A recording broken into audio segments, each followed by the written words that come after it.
Wolvespirit.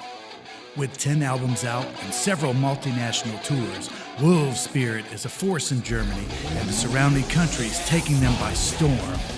Let's talk to one of the founding members, Rio Wolfhard, to find out why.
Good deal, man. How are you? Good.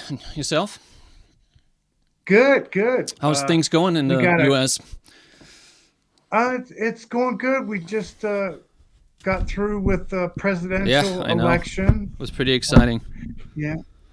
Yeah, and we here in North Carolina, it's a cold, rainy day, and that's about it, really. I'm just on these cold, rainy days, man.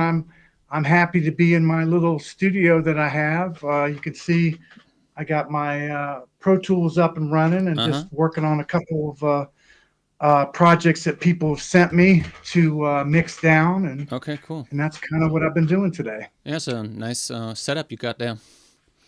Yeah, I haven't really shown much of it to anybody on my little episodes I've been doing yet. But I've got a little project studio here at my house. I've taken a couple bedrooms and converted them into a control room. I have a one room for guitar cabinets, and then down. I think somebody wants you. Yeah. And then downstairs I have a like a live room, which is kind of nice that I've converted into a live room. So okay. I'm lucky to have some space. So are you still using like live cabinets, guitar cabinets and stuff like that, microphoning them? For me, Rio, I like to use because I've got so many great mics and mic pre's that I like going old school. Yeah, I feel that. It's just fun to use that stuff. But to be honest, we don't need it anymore. No, we don't. I mean, there's no reason to put in the money into mics and preamps and stuff because the Sims and stuff and the plugins and everything are so great now that it sounds so much better, really. Like it seems to me that like all the people are going digital now. Like the guitar players were like one of the last dinosaurs, so to say, that still kept holding on to their analog amps and cabinets and stuff like that. But it seems that now even the last ones flipping over to going completely digital. I mean, when playing live, because when you're doing a production, it's been digital for, I don't know, 20 years now. And then the Kempers came, the profiling stuff. And that was a really big moment for the digitalization, for going even more digital. But, you know, even bands like the Rival Sons, they've gone completely digital for a while now. Scott Holiday, I don't know if you know that band. It's like really old school rock and roll. It's a sound where you would expect, okay, that's a band. They're gonna grab their old amps and just do some rock and roll on stage. But even bands like that are flipping to and switching to going completely digital live. And I see that with my friends, with my guitar buddies. Like I was phoning with one today who just told me like, yeah, I sold my Magnatone amp. He's just using Campers now, doing nothing else. Actually, I'm thinking about doing the same thing too, to be honest, because because it is just so much easier. It's just so much easier. Yeah. Well, I saw. I have one of my sons for my birthday took me to a concert here at the. There's not a lot of, and we talked about this last time you and I spoke about the venues drying up here in North Carolina, at least in the area. I mean, North Carolina is a big state. Well, it's not that big in the scheme of states and but the population is pretty dense, though, right? Yeah, it is. It is, and I'm in the Greensboro, North Carolina. So it's kind of near Charlotte area. So we've got maybe 3 or 4 places clubs and areas that people can play. Okay.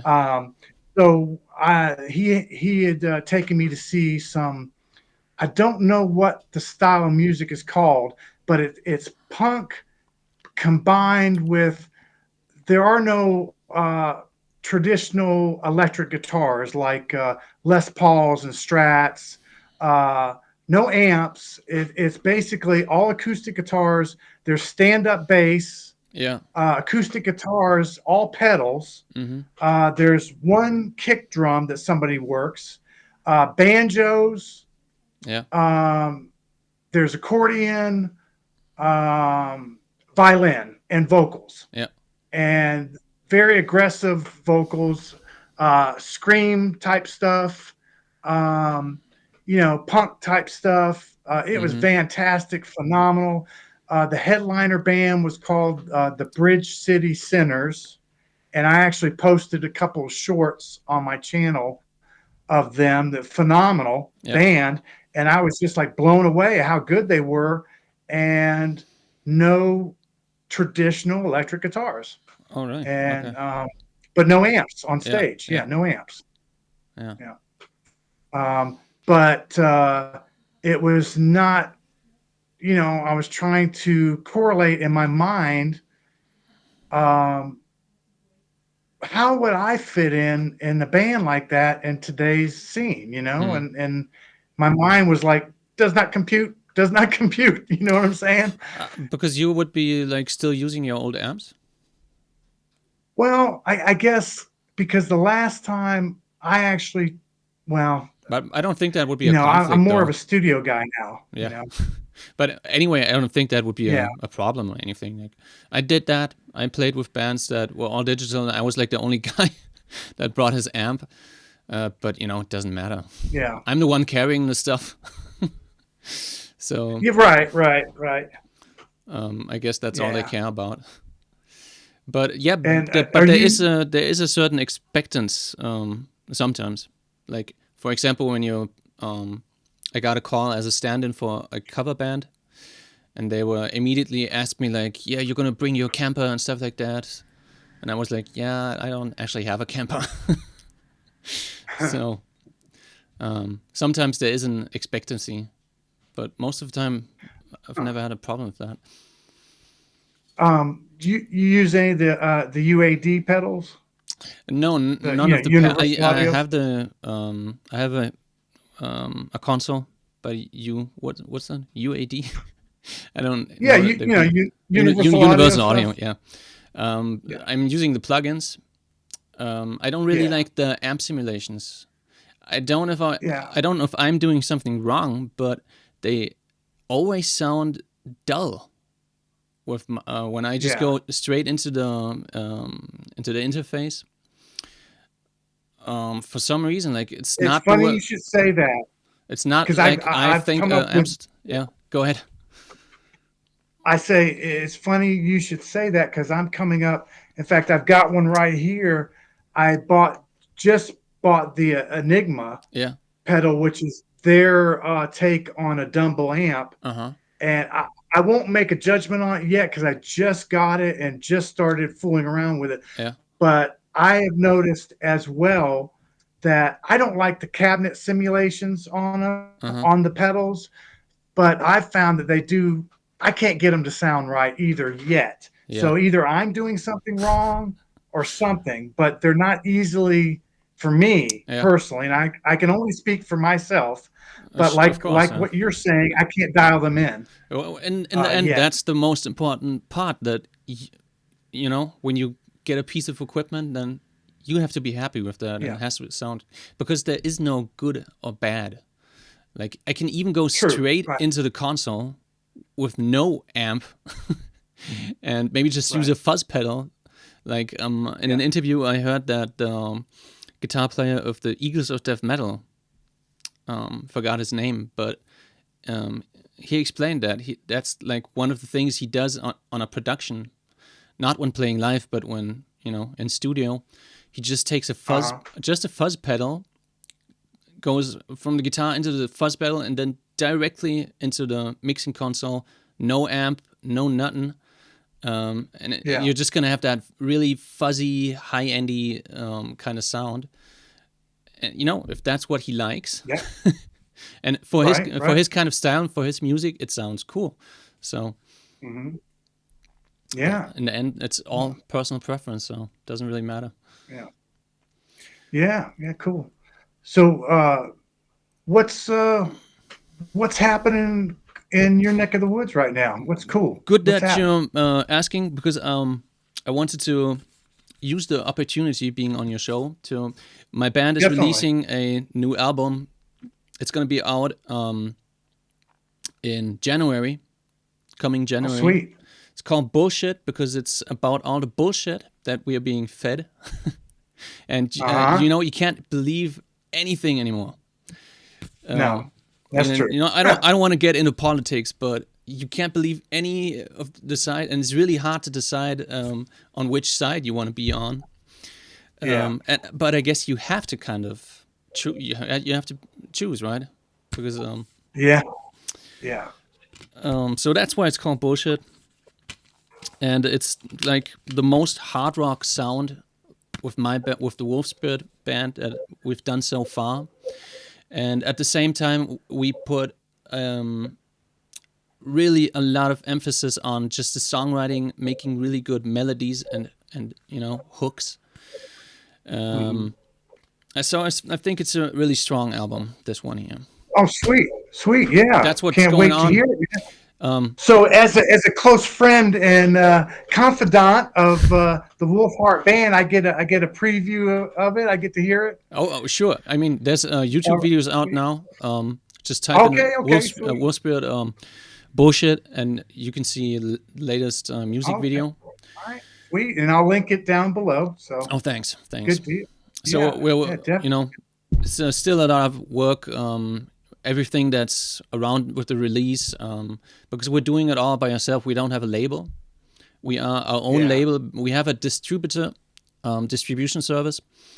But besides that, it's a lot of work, get the promotion going. It's just, just to make this happen here. The design, the master, the communication with all the people. Oh, yeah, sure. Can you open it up just so I can see it? So there's a CD version, and then we have the vinyl version as well. Oh, nice. There's a little booklet inside, but I'm not going to take it out now, books. But that looks great, man. It looks great. Yeah. That's what's going on in my world right now. Besides that, I'm kind of recovering from an injury I had, actually. Oh, man, I'm sorry to hear that. What happened? I don't really exactly know. I think I overtrained my back. Oh. Because, there's this strange kind of pain going from the back of my back to the front. And it's a lot better now. It's almost gone, actually. And the only thing that helped is I usually do a lot of training and do a lot of workouts, with weights, kettlebells, and even with certain machines. And the only thing that really helped was stopping all of that and just doing nothing. Yeah. And from that point on, it got better and better and better. Now it's almost gone. I think I'm going to keep, 1 or 2 weeks more of doing nothing. And then I'll try out, do some kettlebell workouts and see how I feel. So I don't really know what happened. It's really strange. Yeah. Yeah, I guess sometimes you have to let your body kind of reset itself, Maybe heal up a little bit. Maybe it was just overtraining, That's kind of a little personality trait of mine, to overdo things. Maybe that's the reason why I became a musician, because I practiced so much in the beginning. Have you ever gotten, because I would get right in here, I would get the most severe pains right in this, I don't know, ligament or tendon right in here. No, that's tendonitis, but I'm lucky with that. I never got it in the arms or hands. I have to watch my back. That's why my weaknesses are, I guess. I would get it like right in here. You have to stop. You have to stop immediately once you get a pain like that, and just let it recover. My wife actually has a problem with both hands. And does she play? Yeah, she's a professional violinist. Plays in orchestra. She's played with Deep Purple and David Garrett, so really big names. Oh my goodness! Yeah, she's just been on South America tour just last week with a band called Haggard. It's like medieval. They're like really stars in South America, but in the rest of the world, well, not in the rest of the world, but like in Germany and in the US, I guess they're not really that big. But if you go to China, Asia, or South America, they're stars. Like there's thousands of people coming to. It's really crazy. That's big. That's big, man. Right. Yeah, and it's really fascinating to see that, because it also tells me that if it's not working in your place, maybe there's other spots where where you can have a career, and you just have to spread your wings, so to say. Try other stuff. And we've seen that historically in the music industry. Many groups and individuals have either started their career off outside of the U.S. and then come to the U.S. Or started off in the U.S. and then went outside the U.S. to have it blossom. Yeah, either way. But you definitely have to work both sides of the water. Yeah. Anyways, the tendonitis thing, I guess you really have to watch that. And just get really quick recovery, and don't overdo it. I've used a TENS unit, the pads with the electrical stimulation. I've used that. I don't even know that. Never heard of that. It's kind of like acupressure, but with electrical stimulation. It's very mild. Basically, to be honest, I can't say exactly what it's doing, but it some kind of does stimulus. seem to help. Yeah, some kind of Yes. electronic stimulus. Yeah. Yes, yes. I have a little kit. My wife bought it for me because I was going on a very short tour with a group, and we were doing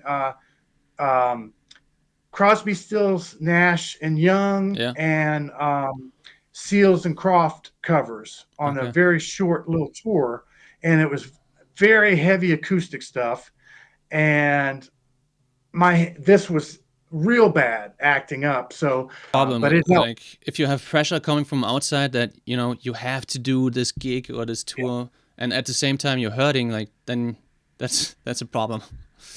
It's rough. It's rough. Yeah. But so I never did ask you, Rio, where exactly in Germany are you located? I'm from a little town called Wolfsburg. It's if you translate it literally, it's called Spice Castle. It's right. It's right between Frankfurt and Nuremberg. I don't know if you know those two cities. I mean, I know of them. I don't know really. So yeah, it's a little town. Nothing special. Cool. Pretty quiet most of the time. Except when you guys play. Exactly. Right? Yeah.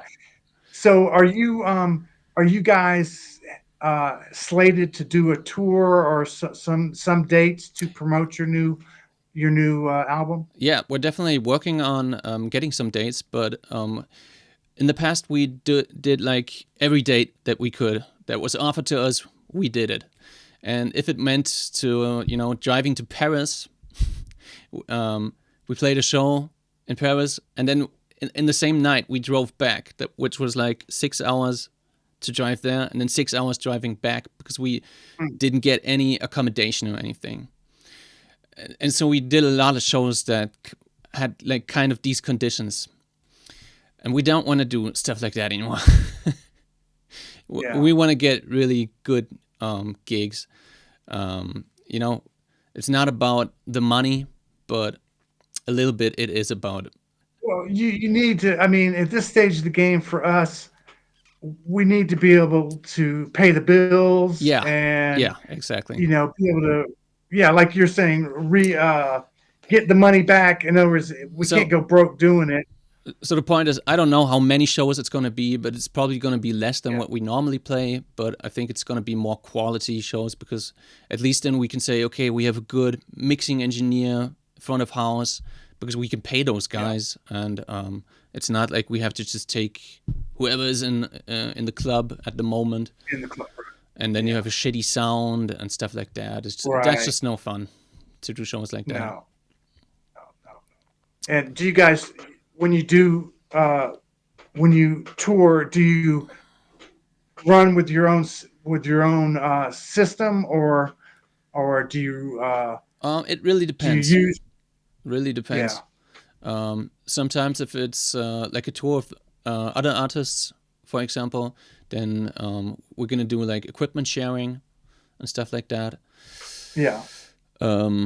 But if we're just on a complete headliner tour, then probably we're gonna bring our own mixing console, because that's another great thing about digital stuff, that it's just become so easy, and the mixing consoles are like really small compared to what they used to be.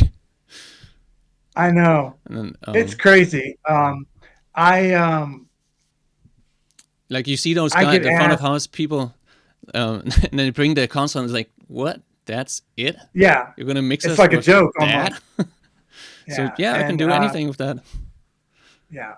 Well, it used to be miles and miles of multiple, thick cables of running snakes and stuff. Now it's on these Cat 5, Cat 6 cables. It's like this. Right. Like nothing. Optical too, so it's like nothing. Yeah, and they're working with a whole lot of plugins and external stuff. So what would you normally be touring with for your personal rig, like guitars and amp? Good question. Like I can tell you what I used to do, and then I'm going to tell you what I'm planning on doing. Usually my setup was very traditional. I'm going to call it just grab a Marshall, some kind of cabinet, most of the time just a Marshall 4x12. Bring that on stage, and then a couple of guitars. What kind of Marshall? It's a JCM 800 back there, and I also have a Silver Jubilee, which actually I like a lot better. I like that more. It sounds a little bit more tighter, I think, than the JCM 800 that I have. They all sound a little bit different. Right? Sure. Just put a couple of pedals, and usually I only bring like 2 or 3 guitars, because I'm the kind of guy, I just grab a guitar and play the entire show with just one guitar. Like with Wolvespirit, I don't really need to change guitars or anything. So unless a string is gonna break, I'm just gonna do the whole show one guitar. And now that we've done so many albums, there's different tunings actually. I was gonna ask that. So that has changed. Now I need a little bit more. Probably it's gonna be like 4 or 5 guitars maybe that I have to bring. If I want to cover all those different tunings. We're gonna see. Maybe we'll find out a way that it's only gonna be like 2 tunings or something, like one really deep tuning and one normal tuning. Haven't really figured that out. And amp wise, man, I don't know. And that brings us back to the beginning. Right. Like, all the way back to square one about if you're going to go digital. There's something in between. I have this a company here in Germany. It's called Blue Guitar. I don't know if you've heard of them. No, I haven't. This thing is a completely analog 100-watt tube amp. No. It's freaking loud. You're kidding. No, really. Oh my God. It sounds like a JCM 800. Oh wow. It does show the back of it there. Yeah, it does have a effects loop. It has a phones out. It even has a speaker simulator. And it's pretty cool because it's light. Unbelievable. It weighs like I don't know, 3 pounds or something like that. I'm digging that. Here in Germany, I think it's like. What's on this other side? Right here. Right here. Yeah. On like nothing. No, on your, this one. Right. You can change. There's basically you have a Fender amp in here, and then you have a Marshall. So you have 2 basic settings that you can switch. Well, actually, there's 4 settings, but one is completely clean, Fender, and then you have the distortion, and there's like vintage distortion, classic distortion, and modern distortion. So basic for me, it's 2 amps. Like it's the Fender, and then there's a Marshall. And however you want to play the Marshall, you want to have it modern or you want to have it more vintage, and you can adjust the voicings even more right here. Wow. And these little knobs are meant to be like kind of small and hidden, so that you don't accidentally hit them with your foot when playing live. So you adjust them at home, just leave them like that. It's pretty thoughtful. The guy who designed this, I think he worked for Hughes and Kettner a long time, and then kind of found his own independency and made his own company, and this is what came out. So maybe I'm just going to stick with this thing right here. Yeah, that's sweet, man. That's it does really nice. When you play completely digital, it's all really great. It sounds great, but there's still one downside. You can't go directly into a cabinet, and sometimes that's quite useful when playing live. If you if you want to have just a really quick sound, you jump on stage and there's a guitar cabinet on stage, then this thing really comes in handy because it's a real amp. You can just go into the cabinet from there, and you just have the real thing. You don't have to use headset. You don't have to use monitors. You can actually monitor your own sound really quickly on stage. I think that's the biggest, and it's not even that expensive. That would be one of the biggest drawbacks to me of digital for me stuff. It was too, That's why I always still preferred playing live with my own, with a analog amp and just putting a cabinet on stage, because I could monitor my own guitar sound It was completely my decision how loud I wanted myself, to be on stage. Most of the time it was too loud though. What? No, come on. Well, a guitar player? No way. At least that's what the front of house people tell you. They're like always like, please make it more quiet. They don't know what they're talking about, man. Yeah, right. So let me ask you, Rio, if I remember correctly, last time we talked, you mentioned that basically Wolfhard is you and your brother, right? The band Wolfspirit, yeah. Yes. Yeah. Yeah. So what's that like, being in a long-term project with your brother? Well, my brother's my best friend at the same time. So, oh, that's great. Man. Yeah. I couldn't imagine doing the band without him. Oh, that's awesome. Like, if for some reason that would break, then for me there would be no Wolfspirit anymore. Like, I wouldn't continue it with anybody else. Yeah. That's awesome, man, Yeah. because I've well, for me, nobody else in my family is really they can play the radio real well, but no musical instruments. But I found that it's so hard to be in a band with people that are in a relationship or that are related. It's just interpersonal relationships in a band are very difficult to navigate. Mm-hmm. And the fact that you've been able to do it, and like you're saying, that's the heart and soul of the band. Yeah. That's just amazing. I mean, the one thing that I did notice is that when you have family members in a band, you're really tied on a personal level because you know your family siblings so well, right? Most of the time. And that kind of reflects in the music. So now if you have other people joining the band, they're not going to be as tight as like me and my brother, for example. And so it's kind of, maybe that's only my perspective, but it's kind of hard for them to relate what's going on. Does that make sense? Mm-hmm. Yeah, definitely. Definitely. Because there's so much communication going on with, I don't have to talk about stuff. We just know how we feel about certain things without having to speak about it. And that's different with other people, of course.